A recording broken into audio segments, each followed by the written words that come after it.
What's going on, guys? Welcome to the live stream tonight. Uh, enemy challenge or analysis. Sorry, good lord, it's been a long day today.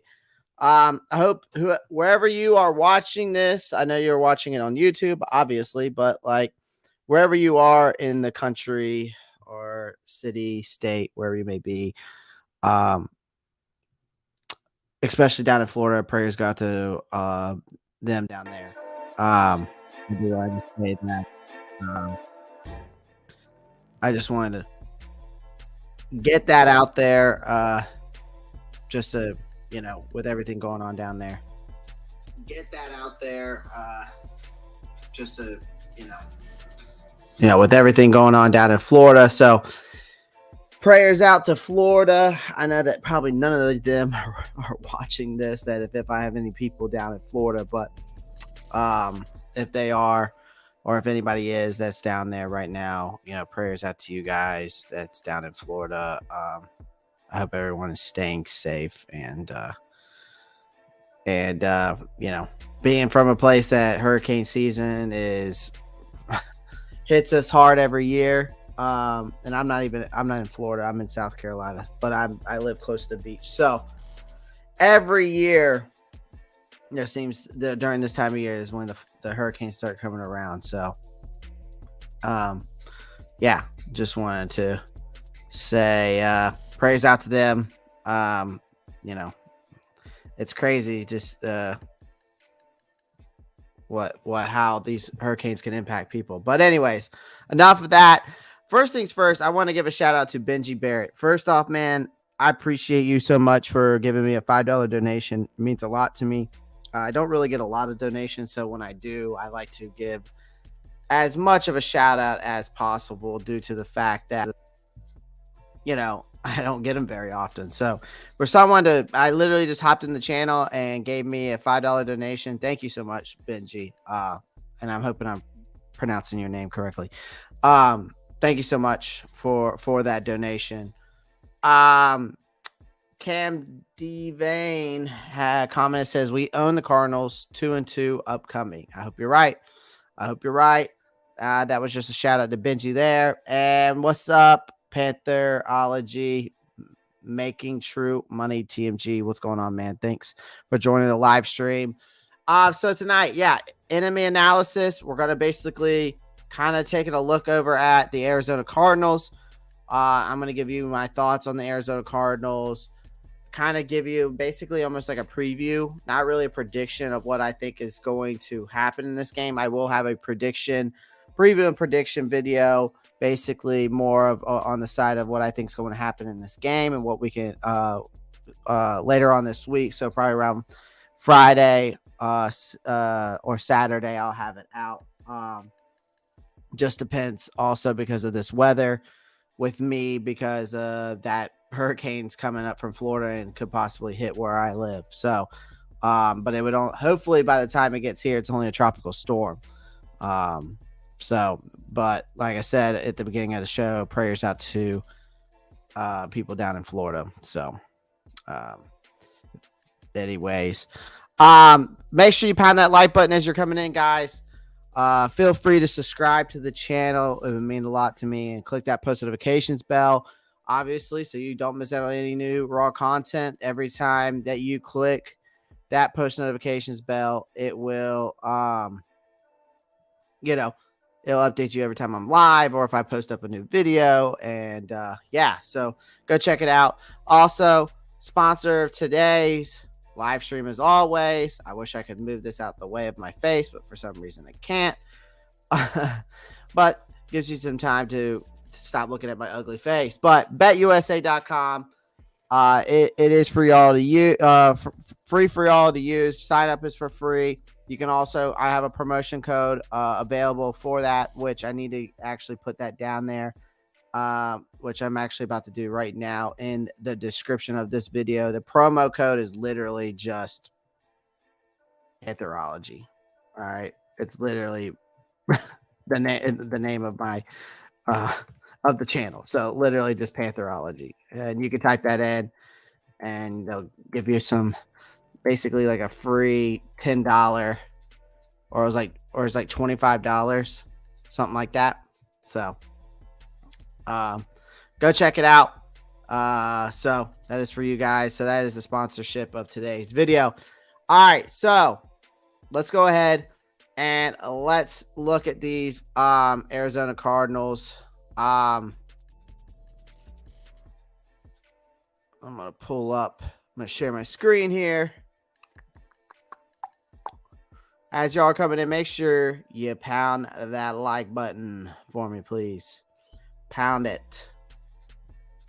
All right, I'm about to share my screen because we're about to go over some stuff. All right, hopefully you can see that. Let me see if it's sharing. No, it's not sharing the right thing. Okay. Give me a minute. There we go. This is what I wanted to share. All right, so Arizona is 1-2. They're 1-0 away. We are 1-2 as well, but we are 1-1 at home. Now the injury report is showing right now that they Greg Dortch is questionable. Rodney Hudson is questionable. Their kicker is questionable. JJ Watt is questionable, and Xavian Collins is questionable. Of course, on our side, JC Horn, STO the third, so that's why I like to call him STO the third. Stanley Thomas Oliver the third is questionable. Xavier Woods is questionable. Laviska Shenault is questionable, and Ian Thomas is questionable. Now, let's look at their points per game here. All right. Good Lord. So points per game, we're even with them, which is insane. Coming due to the fact that this is Kyler Murray that we're talking about here. You would think that Midget Boy would be able to put up some more points. I guess he's he has too much concentration on Call of Duty.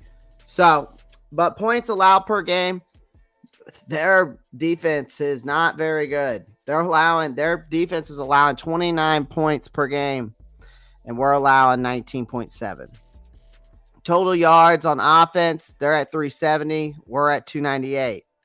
So we're rushing the ball better than them, but they're definitely passing the ball better than we are. But yards allowed, it's only like a 20-yard difference. I mean, they're allowing 389.7. We're allowing 360 a game. So, I mean, it's kind of even Steven almost, in my opinion. But I totally forgot this was a 4:00 game, by the way, guys. So as we know that we're both 1-2, Carolina's looking to end that first, at the end of the first 4 weeks, we're looking to be 500, right? And we're also waiting on that offense to actually show up and actually look like an actual NFL offense.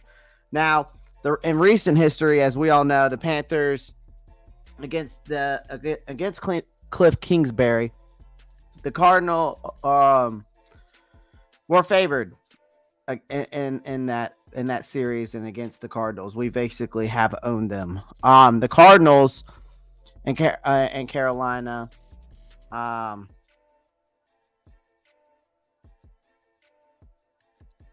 the Carolina has claimed every game against them. Since Cliff Kingsbury was hired back in 2019. So the Panthers lead that series all time, though, 14-5. And we've won the last 6 matchups. So Arizona hasn't beaten us since 2013. Now, I know that the Cardinals are coming to Charlotte to seeking to put together a complete performance just as much as we are. Hopefully we can start seeing some generation from our offense early. But this Cardinals offense has had a slow start, just like we have. Now, the Cardinals offense they've been outscored by 56-13 in the first halves of their first 3 games, right? So it's pretty crazy to think. Panthers are 13-5. Yeah, I think it's 14-5, but I read somewhere it said 14-5, but that's neither here nor there. Anyways, but the Cardinals have been outscored 56-13 in the first halves of their first 3 games this season. And that's the reason why they've struggled, and that's why they're 1-2. They've had a 1-2 start. They're also the only team in the NFL that hasn't scored any points in the first quarter. And they also are they are the lowest in the league for having first downs in the first quarter. But they are tied with us with the fewest total yards in the first quarter. So both of these offenses aren't in sync, obviously. So that's definitely going to be something we got to watch out for. Which offense is going to come on this field and get in sync and start producing some yards and some drives, and who's going to put the points up on the board? I know it sounds basic as shit, but that is where we are at. Now, most of the time in the games, if you go back and look at Arizona's games, they have been playing from the behind, so they've been forced to pass the ball most of the time, they haven't been consistent on it either. So, as we know, as of right now, though, Kyler Murray has completed 63.8% of his passes thus far, and that's out of 90 completions out of 141 attempts. And he's had 784 yards, 3 touchdowns, 1 interception. He has yet to had a deep pass. The most explosive pass he's had this year is 30 yards. The Cardinals struggled in their 2 losses. It was a 44-21 blowout against the Chiefs, and then a 20-12 loss to the Rams, which the Arizona Cardinals settled for 4 field goals in that game. Now, the problem is the Cardinals offense have a potential comeback in this game, unfortunately. And I could see it because even though we've had their number. And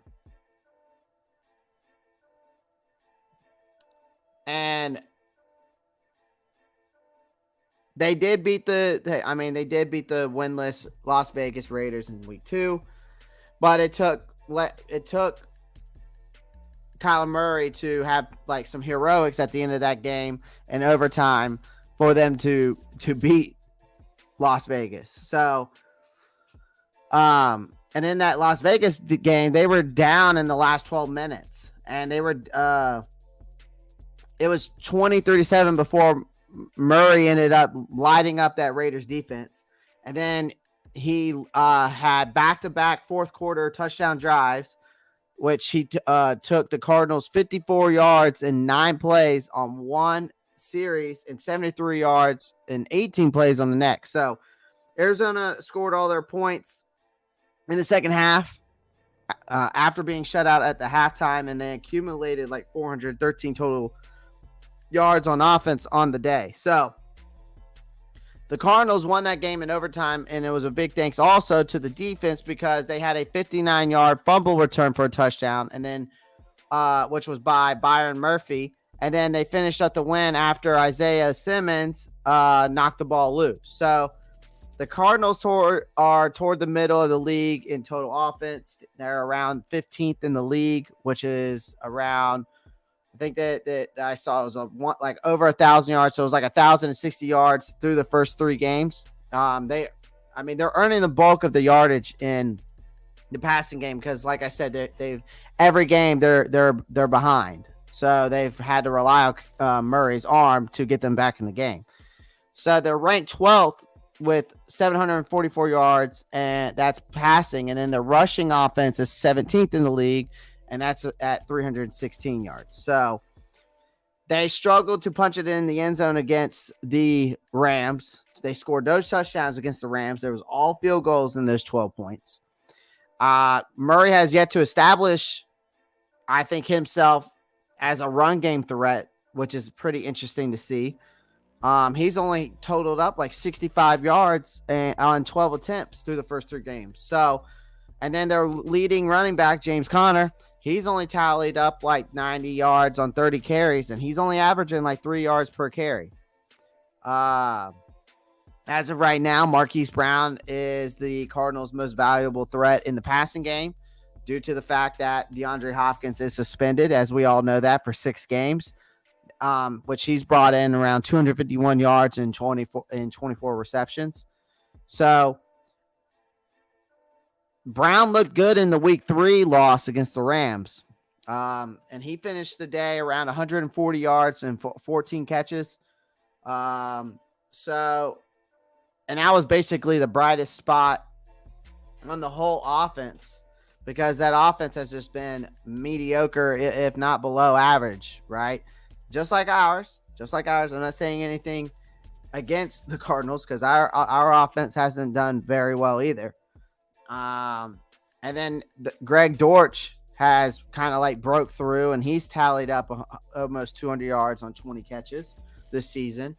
So it's going to be an interesting battle of, honestly, I think it's like which offense either it starts putting everything together, or which defense steps up the best. I mean, that's literally what it comes down to, it seems like, in this game when you're looking at the matchup here. I think Arizona's defense can keep it close, though, and that's depending on what situation they're in now.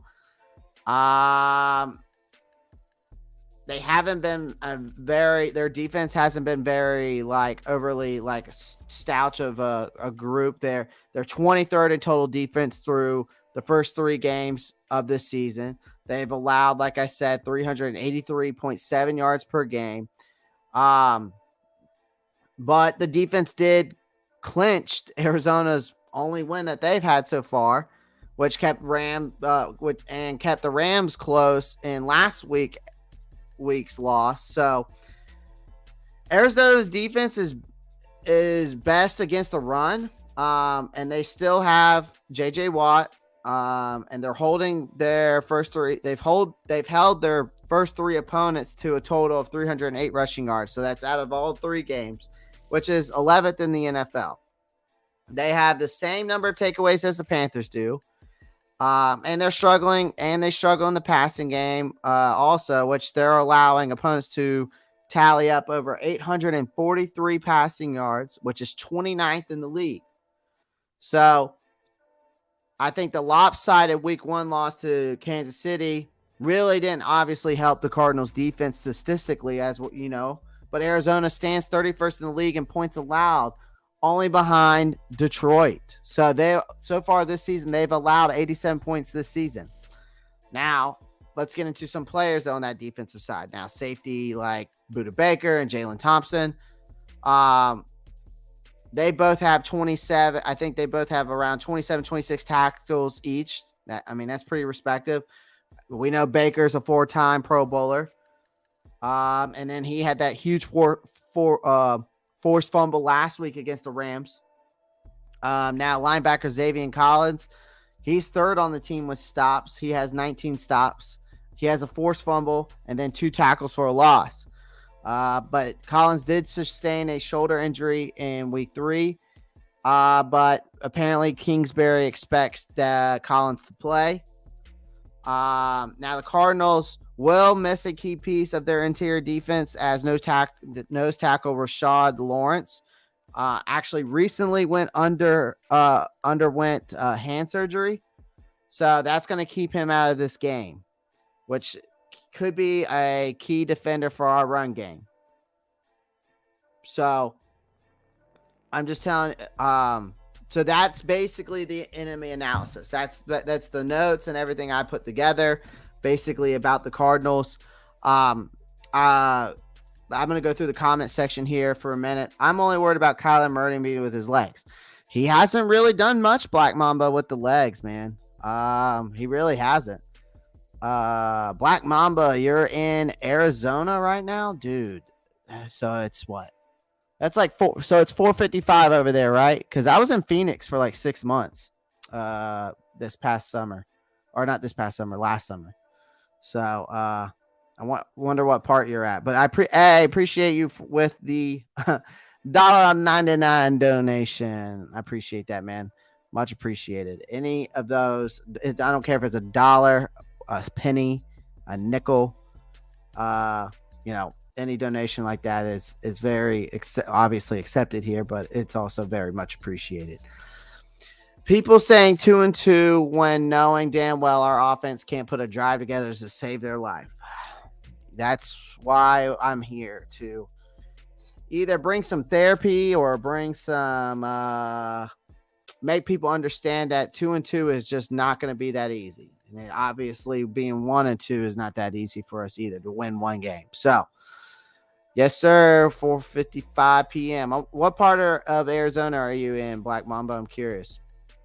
So that is a little bit of the enemy analysis. Now, I think there is a couple questions that a lot of us fans are wondering, like going into this week 4 matchup, though. Like, what is it that we are going to, see?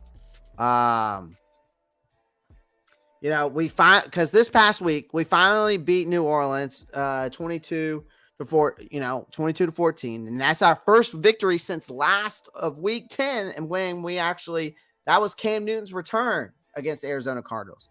And we all know losing 9 straight games is not fun, man, and the fans and I and y'all have voiced your opinions and displeasure towards this team. Whether it's their play, coach's performance, whatever the case may be, we all know that the anger was there and was directly towards the head coach, right? We all knew it was all towards the head coach. All right. But after last week's win, there should be a confidence boost, I think, though. I will say that there has to be a little bit of momentum going into this game, right? We're also home for this, all right? Now, Carolina is, and I'm looking at the stat right now, is 14-5 all time against Arizona, and that's including the playoffs. All right. They have also won 6. We've also won 6 straight games in that series. And then, like I said before, the last time they beat us was back in 2013, and the date of it was October 3rd. And we all know what happened last season with that game, right? And this past game against New Orleans, we all know that the defense and the special teams won that game for us. All right. Phil Snow and that defense secured 3 takeaways and then held Jalen scoreless until the fourth quarter. Now, still, the offense struggled in the passing game and continued to cause everybody to feel bored watching this game and also causing concerns, right? But there is some optimism in the air, and we should be excited after a win. And things are starting to look slightly better for us going forward as of right now. So we got to start finding that rhythm and discover what we are as a group. Finding that identity is what I'm going to call it. Finding that identity of this team, which is what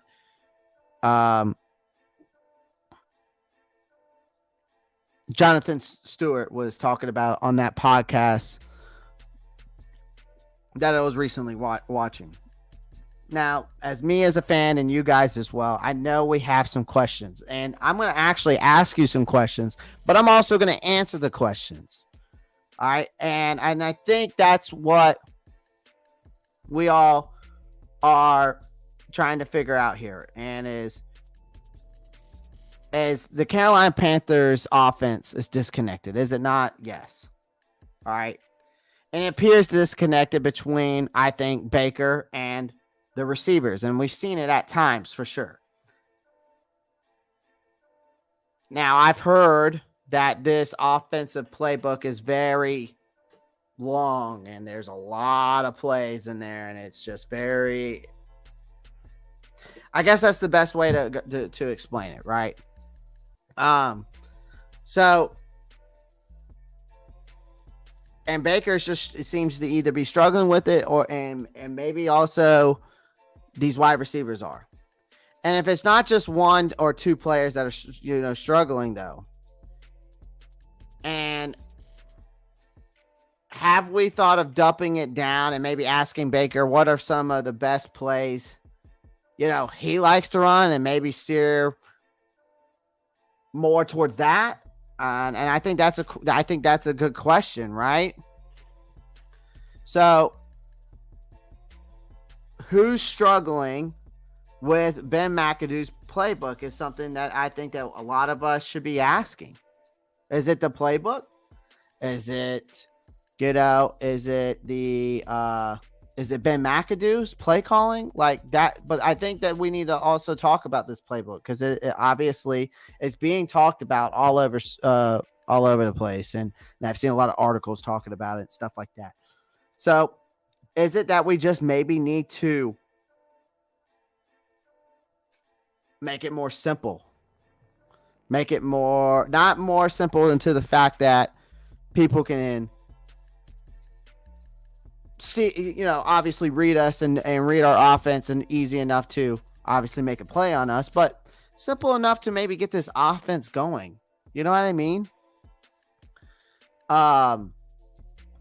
And I think that's what I'm trying to get at it here. Now, as we all know, most teams with a new offensive coordinator, there is a period where it takes time to learn the playbook, and that sometimes it takes throughout the entire offseason and to the early portion of the season. And I think that's what the case we're seeing here with the Panthers. All right, especially in the first 3 weeks. Now, I have heard about Ben McAdoo's playbook and play calls being very extensive. All right. Players don't automatically have this whole entire scheme in their head by the time the season rolls around. And the language of the play calls can become very difficult to take in, especially when it's a new system. So there's some miscommunication between the quarterback and the receivers. However, I don't think this is something normal. All right. And I don't think it's something that's going to take all season long for them to figure out, because it shouldn't. I think Baker Mayfield is adjusting still. And we also got to think about this. Before camp, he wasn't even named the starter. Baker wasn't. And it wasn't not until like midway through the preseason, Matt Rule thought it was a good to finally make him the starter, but he thought it was also a good idea to have a little competition and between the quarterbacks, the left tackle, guards, and center. And he thought that it would help to build the chemistry and then it's obviously it's a work in progress. But now it's still a work in progress though, because we're seeing it. So now let's get back to that question though. Should the offense basically be simplified to Baker's liking, basically? Like, should we simplify it for Baker? And I don't think it's a bad idea, but I think it's very hard for Ben McAdoo, especially this week or at any point throughout this season, to make a change of system after just 3 games, right? Or play calls or playbook, whatever you want to call it, right? I just don't see that happening. I think McAdoo wants to get Baker Mayfield into a rhythm of any sort, make him feel comfortable back there. I would probably recommend some more space,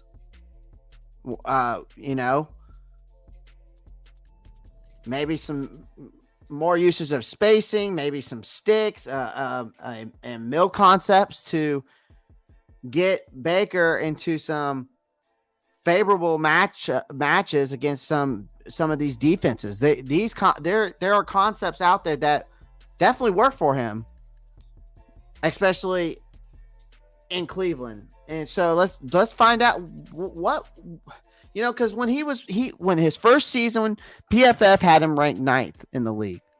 PFF in his second season had him ranked 10th. PFF had him ranked 13th in his third season. Then he was 30th last season. So those first 3 seasons, what play calls and what was working for him in those first 3 seasons before now? But let's all be honest, though. All right, let's all be honest here. Baker Mayfield has to play better.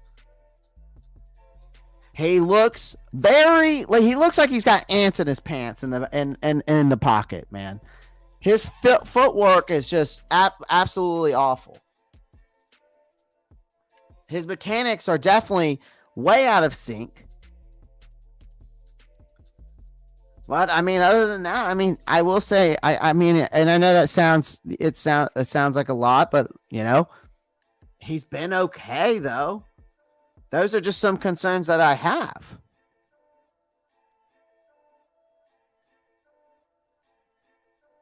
And he had struggles and inconsistencies in Cleveland. But I'm going to try to stay optimistic here. And I expect that this chemistry in this group to improve between Baker Mayfield and the receivers. But he needs to show improvement, though, still. I will say that. I think the offense can become better as the season goes on. But here's another question that I have to ask you guys.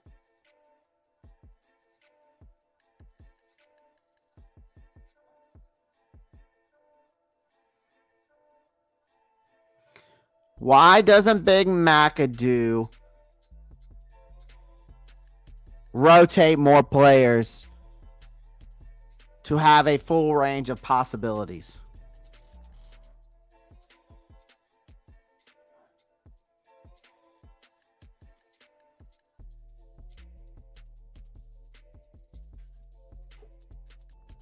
You know what I mean?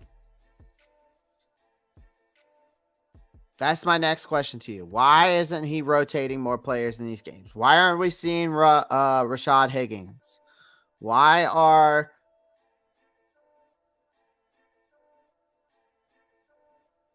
watching the show from the near hurricane? Panther Blue, be safe, my friend. Please be safe. Been there, done that. My question is, if we lose this game, how you feel about Matt Rule? God dang. Black Mamba, I'm going to have to get back to you on that one. All right. I'm going to go through these comment sections and then I'll answer that. I'll reiterate that question and I'll give you my thoughts. All right. Now, how can it be McAdoo offense when the Panthers had the same exact problems last year? I feel like Baker played really dead versus the Saints. He should want to get things going and motivate other players like Burns does. Our defense, the coaches should get more involved as well. Mikey Lopez, thank you for showing your support, man. Thank you for coming, leaving a comment. Make sure you pound that like button, guys. That's all I ask. That's all it takes to literally support the channel. So playbook is basic, sorry, because everyone's new to it, like trying to do trig before you know algebra. I agree on mechanics. He's more off than I've ever seen him. He missed every easy passes that he's completed throughout the preseason in week 1 and 2. Thank you, everybody, for the comments. Keep the comments coming. Make sure you pound that like button as you're coming in. Now, let's get back to it. Now, my question was, why isn't Ben McAdoo rotating more players in this scheme, playbook, whichever one you want to call it? Why aren't we seeing Rashad Higgins, who played with Baker Mayfield for 4 years? Are we going to see more of Laviska Shenault? Are we going to use DJ Moore more like a Deebo Samuel? Or are we going to put DJ Moore in the slot and put Laviska Shenault on the outside and put Robbie on the outside? Are we going to see, that's my question. We need to be rotating guys in and out. Is Terrace Marshall ever going to be put into the game? Obviously, he's been hurt because he basically is like a glass slipper, basically soon about to break at any time if you just drop it. But that's my question. Why isn't Ben McAdoo not rotating more players into the scheme of things?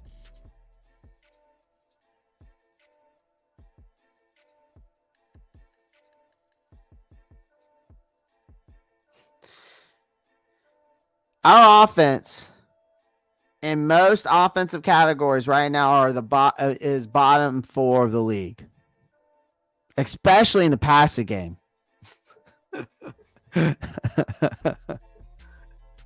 And, you know, if we're all going to be honest here, McAdoo's offense has been very predictable, and it's a very basic offensive scheme.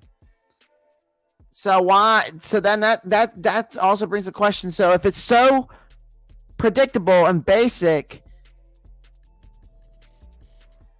why have we been so close in games? But also, why can't Baker Mayfield figure it out and these receivers and him can have some chemistry?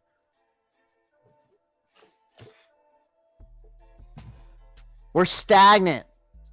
We have stationary. They have stationary routes, lack of spacing, mirroring concepts that just have led to boring ass passing plays. The passing attack is absolutely non-existent, and there's decent talent at the skill positions, man. And I think one of the most misuses of this offense this season is Christian McCaffrey, especially through these first 3 games. He's had 138 snaps, 1 slot, 5 slot, and 1 wide left. And then the rest have been backfield snaps. 138 backfield snaps, 1 slot snap on the left side, 1 slot, 5 slot on the right side, and 1 wide left. And if we all know who Christian McCaffrey is, we all know he's well known for his impact as a pass catcher. So the lack of opportunities in the passing game is absolutely blasphemy. In the words of Stephen A. Smith, blasphemy. It is. It's absolutely blasphemy. Now, I will say Christian McCaffrey has rushed for 100 yards or more in the past 2 games. And he's tied for 4th in rushing yards behind Lamar Jackson. So the run game hasn't been a problem, in my opinion. There's definitely a there definitely seems to be a vertical attack philosophy in Ben McAdoo's offense. While this may seem like a good thing, but there has been a lack of underneath routes to allow checkdowns, and they're just being misused. Now they do have one thing I will say is the only thing close to a check down in some of the concepts is that there have been some flare outs to the left or right by the running back. But that's just not going to be enough. There needs to be some more creative play calling here, especially with how many weapons there are on the offense here. I would definitely like to see some more usage of that, like Texas concept, if you know what I mean. All right, option routes to get McCaffrey one-on-one with some linebackers, level concepts out of spread or bunch sets, which would allow for more separation and spacing for these receivers at the neck, all 3 levels of the field. So there's a lack of player rotation at the wide receiver and running back, and that comes down to the lack of early down success, which puts Panthers in a 3rd and long situation consistently. It's not ideal in any sense, form of the matter. However, there are some factors to less can be pointed at a few things. Inconsistent play from the quarterback, lack of chemistry between the wide receivers and Baker Mayfield, and almost no early down creativity to allow for better opportunities. Especially, we saw that this past week. with the use of reverses, screens, manufacturing plays to get McAdoo's playmakers open and in space for run after the catch chances. But after Laviska Shenault, his coming out party on Sunday, maybe we could see more of him on the field with his versatility. It does take time for offenses to get going, especially with a new coordinator. And it's a whole different scheme. And the play call language. Maybe we'll start seeing some more creativity with DJ, McCaffrey, Shenault, and Robbie Anderson. But we don't have time to wait around. It needs to happen now. We're in like hurry up mode. All right. Now let's get to the next question.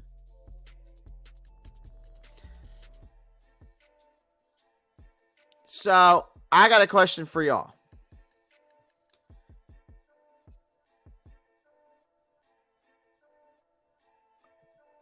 How do you feel about this team's progression from week 1 till now?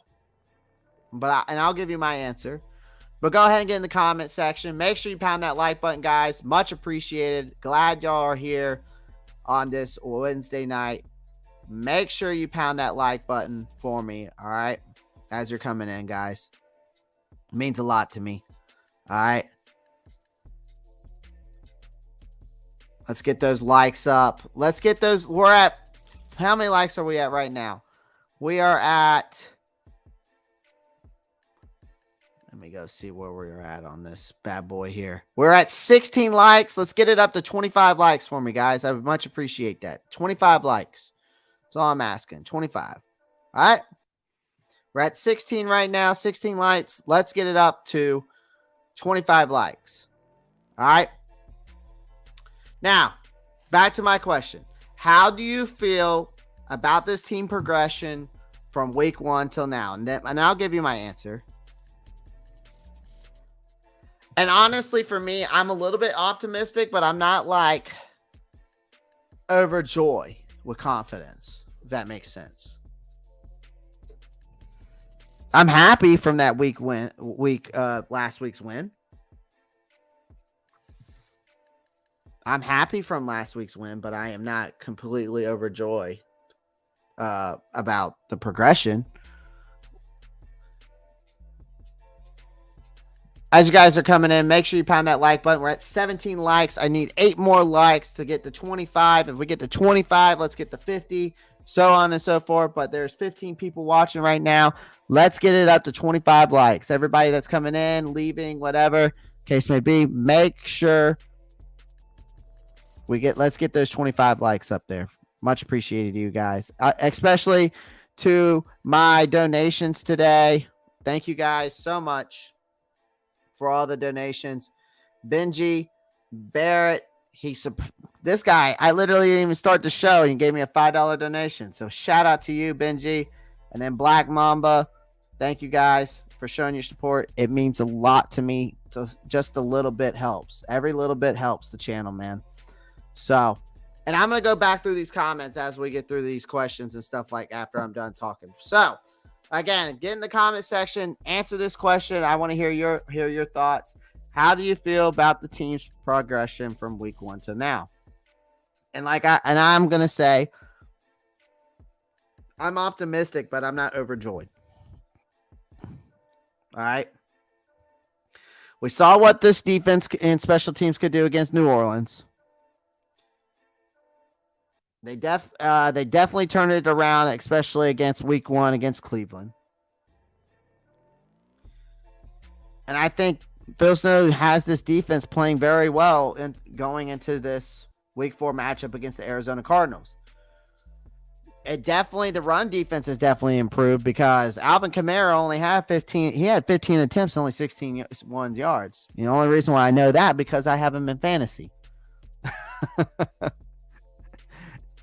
And their run fits were much more improved, and especially with filling the gaps and not overcompensating on those angles, was a lot better than they were against Nick Chubb and Kareem Hunt because they tore us up. Now, this passing defense has also been pretty outstanding for the most part, I would say. Now, I will give credit where it's due. Chris Olave had some plays in the last game and that he made downfield. But Chasey Horn played some lockdown defense. That guy is a stud, man. And I knew when he was coming back, we would have a great secondary. Now, he secured the game clinching interception in the final seconds of that game. And it was terrific, man. He was terrific in both man and he was terrific in zone schemes. And I think because of injuries, because last year he played a little bit of nickel and some safety, but it's good to know that we have a very good cornerback going forward in J.C. Horn. Now, let's talk about a big man. Let's talk about that big man up front. Defensive tackle Derek Brown. He's played some great football. Now, while he hasn't filled up the box score, he hasn't been consistently penetrating those pockets like we want him to, and the backfield in the run game. But he is starting to prove himself, I think. He has some raw strength, man. But he's been on full display in the last 2 weeks. And he's got a motor for his size, which is good. And he secured a nice little interception there last week after J.C. Horn deflected that ball.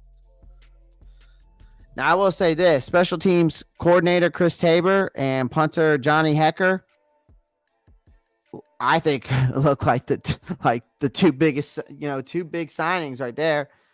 I mean, that is a unit that has improved a lot compared to the last couple seasons. All right. Heckler can definitely flip the field, and he rarely commits touchbacks. I will say also Stanley Thomas Oliver III has shown to be an excellent player as well, especially in Tabor's unit, making some big plays as a gunner and allowing minimal yards against the returners.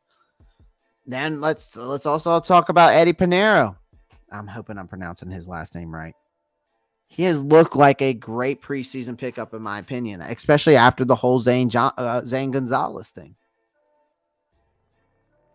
He's been perfect through 3 games. So let's hope that continues. But besides all of this, though, guys, this offense is playing catch up right now. And we've already addressed this. It's still a work in progress. Sorry. It's still a work in progress. And may take a couple of more weeks to do so. And when it does, but when this all comes together, this is a dangerous offense, man. It can be. The run game and the pass protection has improved considerably over the last couple of weeks, I think, as well. Some may disagree with me on that. I think there's definitely been some improvements. In certain parts of the offense. Now, Snow and Tabor have done, I think, the best jobs of getting their units in the right direction. And there's a lot of football left to still be played. At least 2/3 of the Panthers have shown some promise.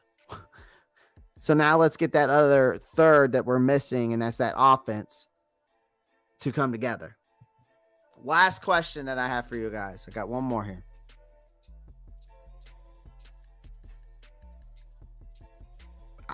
This one is a good one. And I was picking up some of these questions on Twitter, but I figured I would ask you, and that's where I'm finding a lot of these from.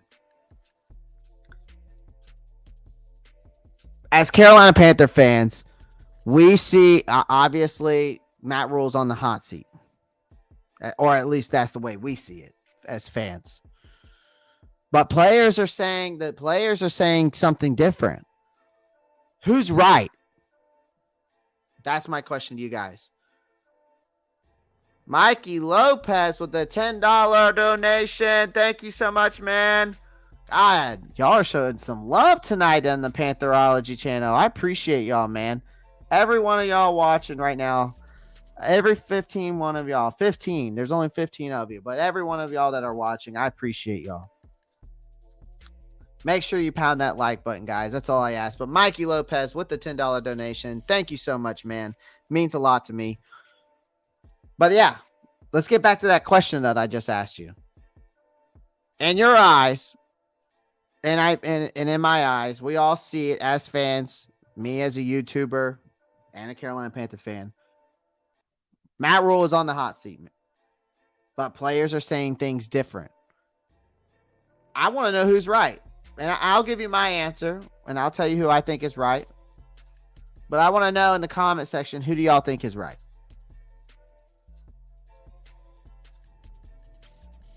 All right. Go ahead and get in the comment section. Let me know who you think is right. Is it us as the fans that think Matt Rule is on the hot seat? Or do you think the players are right because they are saying something different? Now, I think Matt Rule has been on the hot seat since last season. That's my opinion. I mean, he's 11-25 as a head coach in the NFL. He's got one of the worst records as of any head coach during this his time being here. And it's not fun. It's not great to watch the football games that we've seen. And honestly, it's been bad and it's absolutely frustrating for fans, media. I think even some of the players, even though that they're saying, but the reason why they brought Rule in is only because they thought that he could be an NFL guy because the way he could rebuild programs such as these dead ass programs like Temple is a dud of a program in college football. Baylor, that's a different story, but he still turned it around. But college football is nothing compared to the NFL. Rebuilds in the NFL and rebuilds in college football are totally different, right? It's not like, NFL, you're not recruiting. You're drafting players or you're making trades or you're going into the free agency. You're doing so many different things. College football, you're recruiting the best players. You're trying to recruit the best players, the top, 100, 300 players in the country to get them to come to your school and trying to win a national championship. It's too different, but there's so much more that goes on in the NFL than there is in college. Well, now there's a lot more now with the NIL, but that's a different story. It's just a different thing. And for every team, it's different. Every program, it's different at any level of competition. Now, for the Panthers, we've been stuck in a rebuild and retooling and never have fully, truly, completely have demolished or had a demolition of this roster. And I think Matt Rule's on the hot seat no matter what. Now, even though we all heard David Tepper is unlikely to make a move anytime soon, but I can tell you right now, if Rule doesn't finish with a winning record, he's going to get that boot.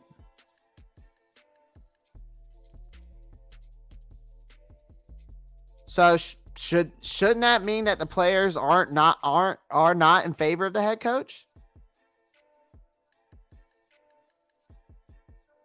I mean, from what I've seen in these first 3 games and the last couple seasons, that's not the case. The problem is Rule's a very likable guy, if you believe it or not.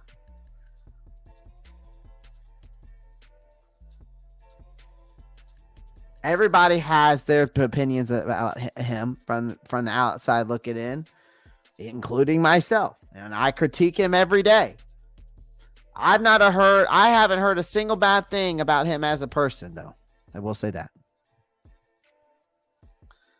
He's a player's coach, though, guys. Players love him. Players play hard for him. This group isn't divided by any means. These players believe in head coach and Matt Rule. When the team loses, the anger comes from the fans, not them. When they win, the fans are very quiet. Even myself.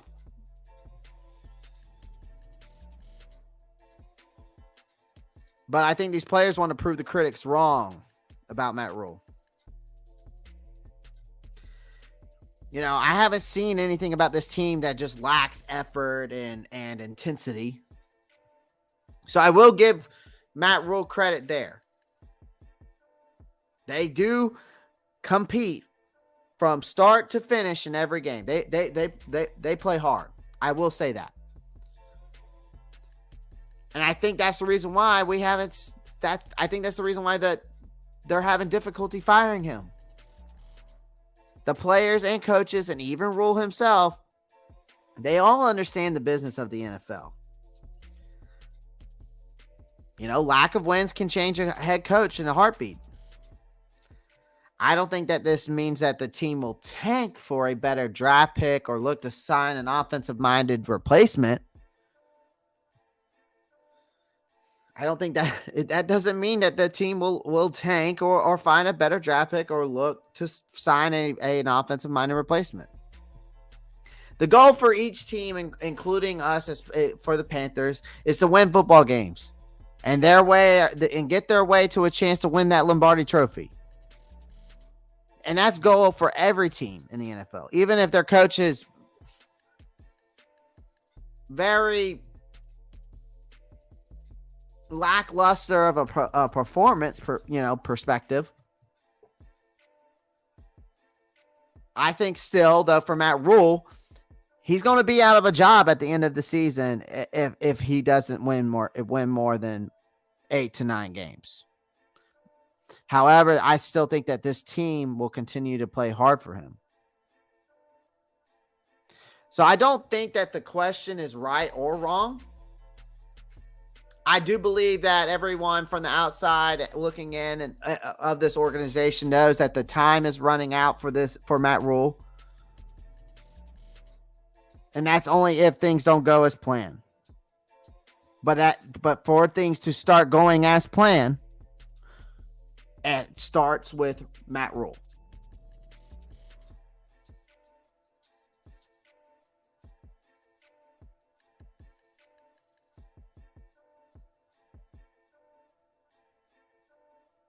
So,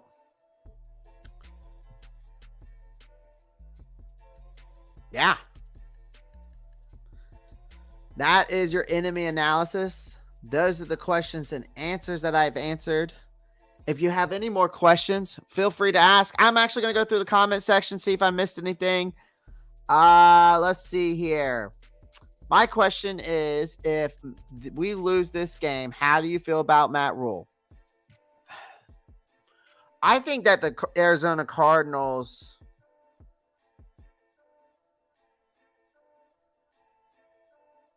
are better than how they've been playing lately. Do I think that this is a winnable game?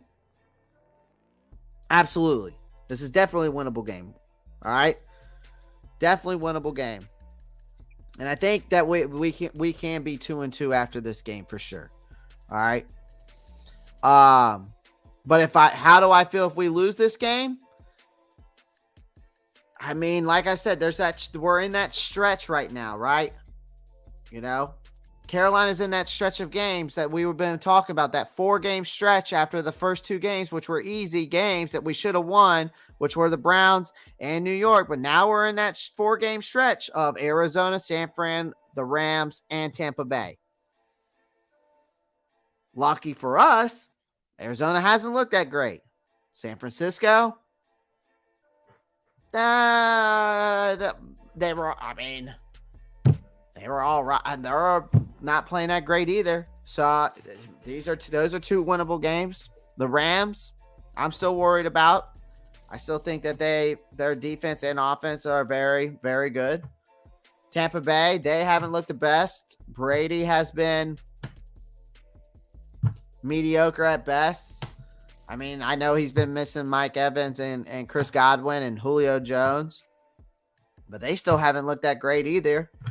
The only person that I'm probably scared about in this next 4-game stretch between Arizona, San Fran, and Tampa Bay, who really scare me the most, is the Rams. And then I'd probably go Tampa Bay, then probably San Fran, then Arizona. That's just my opinion. This is a 4 o'clock game, which is awesome, which I'm actually happy about. Balance ask, how can it be McAdoo's offense when the Panthers had the same exact problems last year? Good question. I like that question. And I've already answered that question, though, Balance. I answered it earlier. Sorry, I know I'm going. Some of these are old because based off the questions I was asking you guys and then giving you an answer. Yeah, read these out. We'll see if I got any more questions here. Oh, you're killing me with this one. Balance, you're killing me with this one. You're killing me.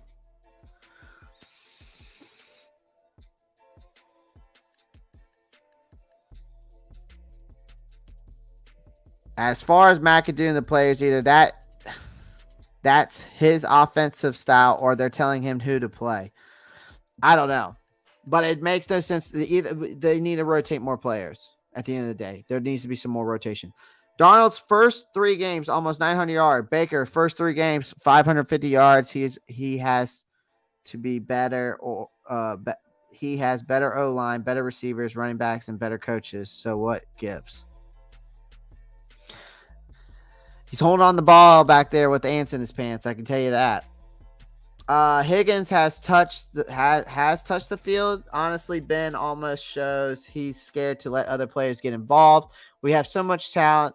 We've got to have other players in the rotation. McAdoo has no finesse. 19 likes. Come on. We only need 6 more. Come on. 6 more likes. 16 people are watching. Make sure you pound that like button, guys. We're trying to get up to 25 likes. If we can get up to 50 likes, I would greatly appreciate it.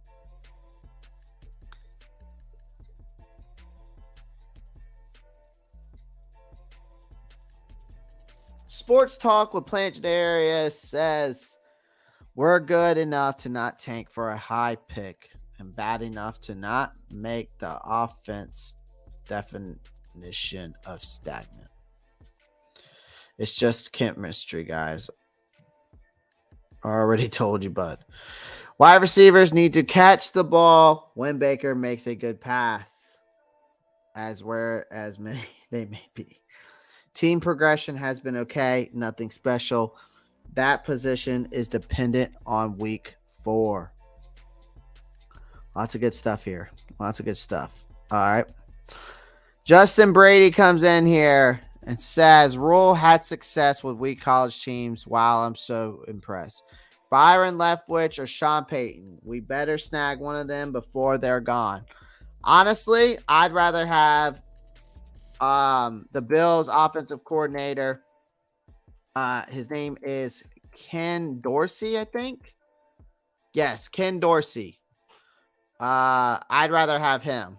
I know that they lost to recently they lost to the Miami, but I really think that Ken Dorsey is a good head coach.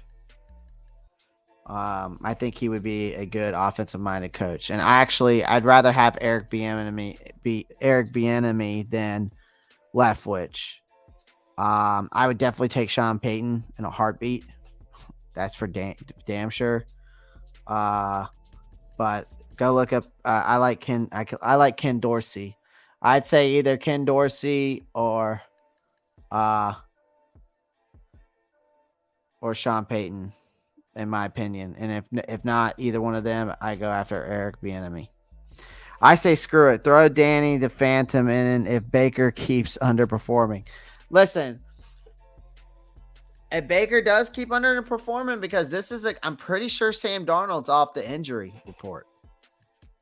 I'm pretty sure he's healthy enough to come back and play. Now, am I saying to put him in there? No, I'm not. But if he is underperforming, it wouldn't hurt to see what Sam Darnold does. it wouldn't hurt to see what Sam Darnold does if Baker is underperforming. I wouldn't stay. You never know. But it seems like almost that this offense and like Ben McAdoo, Matt Rule, and Baker Mayfield is just like throwing shit at the wall and see if it sticks. You know what I mean? That's basically what I'm getting out of this offense. I feel like that we're just throwing shit at the wall and see if it sticks. You know what I mean? That's literally what I get. JSK with the comment here says, what's going on with Matt Rule lately? He's licking his lips like a maniac on the sideline. Maybe he got into a little bit of white snow, and he rubbed it into his gums. Who knows? maybe Matt Rule threw in a little bit of got into a little bit of some snow and put him in a little bit of laser and put it in his gums, and he started a little cracked out. You know what I'm saying? Who knows? Eric B, man, that would be a damn dream. I wouldn't be mad about it. You know what I'm saying? I wouldn't be mad about it. Darnold to return around the Rams game. Okay, now it's down to the Rams game. Okay, I thought they said it was going to be week 4, but must be dude. He must have had a really bad high ankle sprain for it to go down for this long.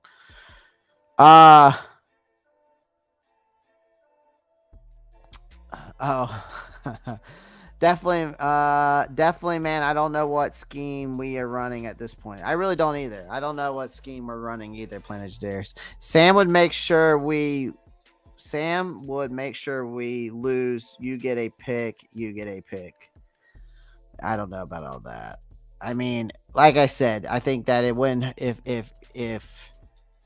if Baker is underperforming, I don't think it would hurt to see what Sam Darnold does. He went 3-0 last year starting out before Christian McCaffrey got injured, and then he was dealing with some injuries of his own. I don't see why not. Just saying, I don't see why not. I don't think it hurts. Because what else do we got to lose at this point? The only thing we're going to be losing is Matt Rule. We're going to maybe lose a game, but then we're going to lose Matt Rule. Now, I won't say that they'll fire him right now. Like I said, it's been a difficult task already to get him fired. Planet Jadarius, Clay, do the face Matt Rule makes.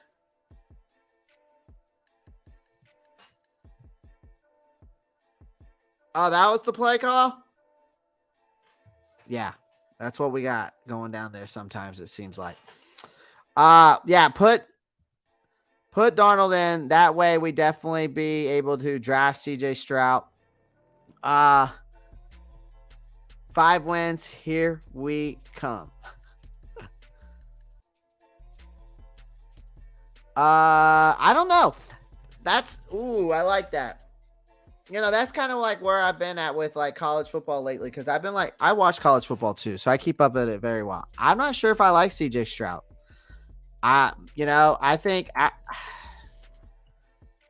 there is a guy that I want y'all to look up and go look at him. Just tell me what you think. Go watch some game film of him. He's from my Oliver Modern. His name is Gracie Mccall. Coastal Carolina boy. I'll look him up. He looks like a stud, man. I'm telling you right now, he looks like a stud. I'm going to tell you who I think the best QB right now in the draft will be, though. Actually, I'll just give you my top 5 quarterbacks. Number 5, I'm putting Gracie McCall. All right. Number 4, I'm putting Caleb Williams out of USC. Number 3, I'm putting Hendon Hooker out of Tennessee. Bryce Young out of Alabama, I got him at 2. And then I'm going to put CJ Stroud. Like right now, performance-wise, I'm going to put CJ Stroud at 1. Also, a sleeper of a quarterback in the college football, and that is that Arkansas boy.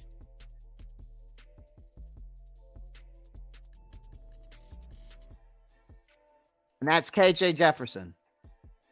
He's a sleeper. I'm telling you, he's a sleeper. He's got the size of freaking Cam Newton. But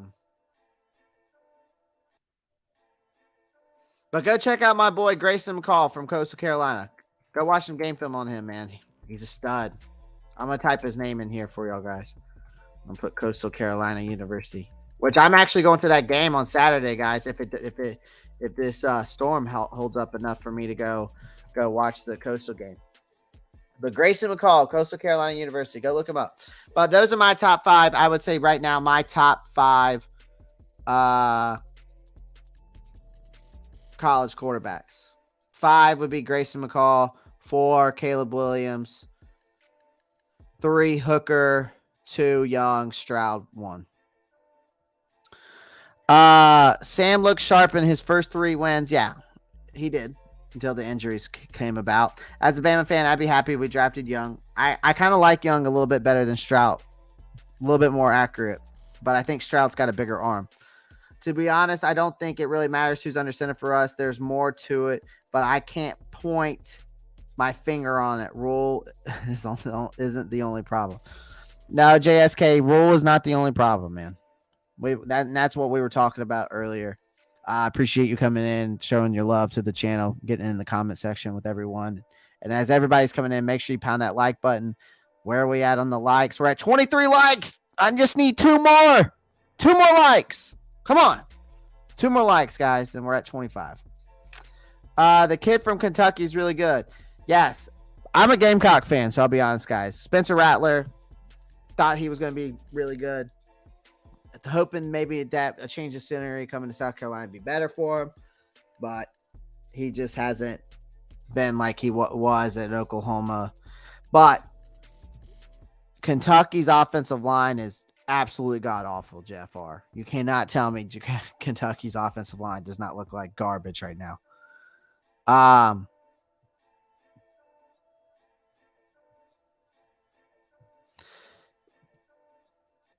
Sports Talk, LaPlanger just says, I don't know, man. The Kentucky quarter QB does look all right. He looks okay. Not better than those top 5s I've already said, though.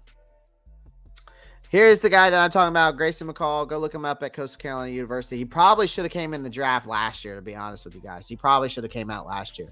But he decided to go back for another year with Coastal. So, if he jumps up, I'll believe in him. Nice. So you want my prediction? I've been 3-0 so far. Balance, you have been on point recently. I will be honest with you. All right, you have been on point. But save your prediction for when I put out my preview and prediction video. All right. All right. Let's see what else we got here. Man, we all have that QB we thought would be better for me. For me, it was Corral. I know it was preseason, but I was still disappointed. Well, I think Corral also, he's injured, man, and it's his first year. You can't expect him to come out and be just a starting quarterback. It's just not, it does not transition from the NFL or from college to the NFL, just that simple. Not for a lot of guys. It's not like, not everybody's going to be like a Trevor Lawrence or Zach Wilson and be the starter from the beginning and look, and be like those kinds of guys, Not everybody that comes in the NFL is like that. It is what it is. But, at least we didn't get a Jamarcus Russell. At least we didn't draft any Jamarcus Russell, the Jets thought Sam Darnold was going to be it. Look what happened. I think Baker Mayfield is, I know he's a first-round draft pick, and he hasn't looked like the same after his first 3 seasons. I'm hoping that we can get the Baker if we can get this offense going, and we start seeing the Baker Mayfield when PFF had him graded at 9, 10, and 13 through those first 3 years. You know what I mean? Spectator mode says 24. I'm guessing that's how many likes we have. Where are we at now? Oh, we're at 26. You outdid yourselves. Wow. Might as well keep it going. Might as well get up to, let's get up to 30. Then we'll go to 40, 45, 50, 55, 60. You know what I'm saying? Those are some straight bars right there. All right. Sports talk. Man, I know Darnold is going to be new. Darnold was, oh, you meant you knew Darnold was going to be a bust. I thought Darnold was going to be very good. I could also argue there, Planet Jadarius, that Jets, when people get drafted to the Jets organization, during that time, when you have Adam Gates and you have an organization that they've had, that's where quarterbacks go to die. And look what happened to Sam Darnold. I don't think Sam Darnold is that bad. He's got a cannon, dude. He can throw the ball. I've seen him throw balls like Josh Allen when he was in some of his USC. Now I know this is college football film, but him and Sam have, like, their college football tapes are not very much different. I'm gonna be honest with you. But some people just get the raw end of the deal. Some people come in the NFL and they're just not as good as they seem. So, but I was not sold on Josh Allen. You know, a guy from coming out of Wyoming. You know, you don't expect a guy to, like Josh Allen, like coming out of a Wyoming because of the competition he's plays. You don't expect him to be as good as he has been. You know? Not like a guy this year for me has surprised me is Tua. Tua's surprised me very much so. Tua has surprised me very much. I liked Herbert a lot.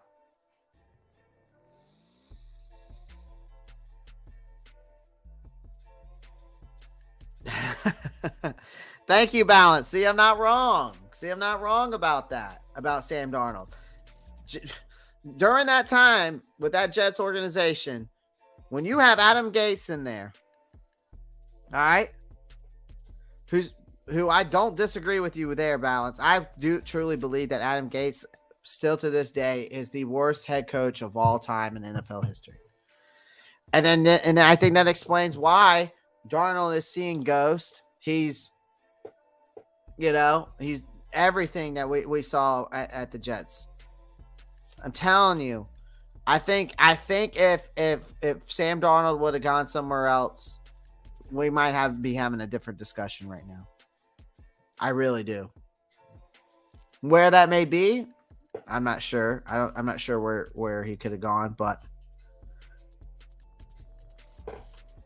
Tua, I've been sold on. Well, yeah, you're an Alabama fan, aren't you? So, if you're an Alabama fan, you're sold. You're sold on him. So, well, guys, I appreciate every one of y'all joining the live stream tonight. I appreciate all the likes. I appreciate all the donations. We got 26 likes. I was at 25. Well, I asked for 25 likes. Mike Lope. Well, let's go back with the donations just to show you. So Benji Barrett's the one that surprised me the most with the donation. I'm just going to be honest. I didn't even get into the StreamYard yet to come up on the live stream. Haven't even checked the channel yet or anything like that.